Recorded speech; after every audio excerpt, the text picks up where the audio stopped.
This educational implication is about learning and reward and punishment. So reward and punishment के sense में, के term में Kurt Lewin की cognitive field theory का educational implication. So Levin highlighted the role of both punishment and reward in the teaching learning process.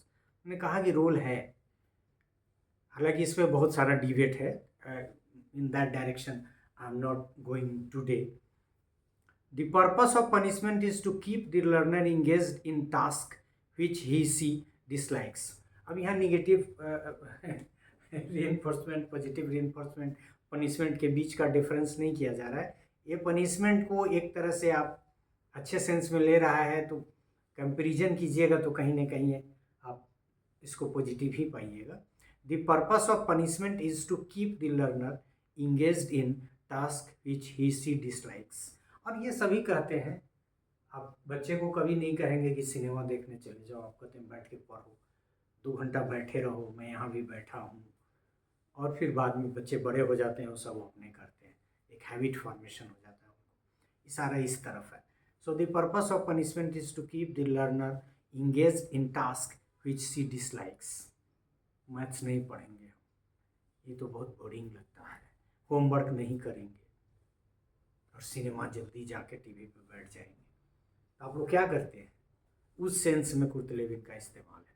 So activities controlled by the threat of punishment give rise to mental conflicts in the learner.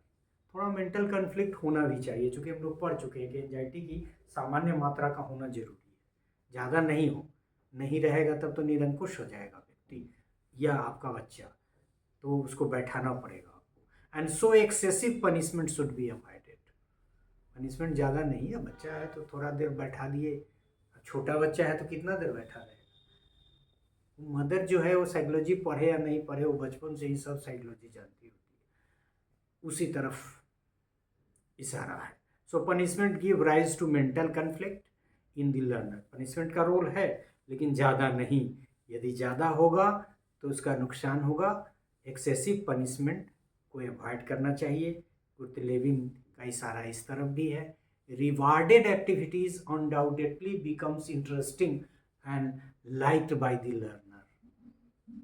जो आपको reward दिया गया है जिस काम के लिए, वो बहुत अच्छा सोर्स माना जाता है लर्निंग का.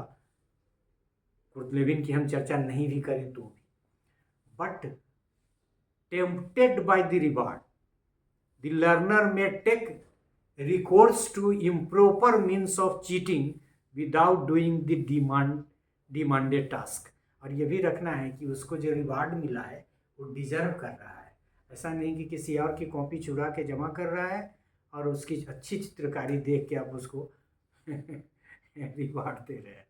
इन fact Lewin advocates for judicious use of punishment and reward. So in Lewin's term and Levin's field theory educational implication term, we can say Levin forward judicious. और ये judicious कोई फिक्स्ड अमाउंट नहीं होता है. Everything depends on the individual and the individual must be capable for this same. बहुत भारी task को बच्चा कितने देर करेगा, कम देर करेगा. उससे कम भारी टास्क है उसको ज़्यादा देर करेगा, उससे भी हल्का होगा तो और देर करेगा. It is also relative and that one has to keep in mind. लेकिन यहाँ वर्ड दे दिया कि Lewin advocates for judicious use of reward या पनिशमेंट, जो भी पहले लिखा है, रिवार्ड एंड पनिशमेंट बोथ. तो पनिशमेंट रिवार्ड दोनों का रोल है कुर्ट लेविन के अनुसार, और इसका एजुकेशनल इम्प्लीकेशन भी आप लिख सकते हैं. So thank you for this part.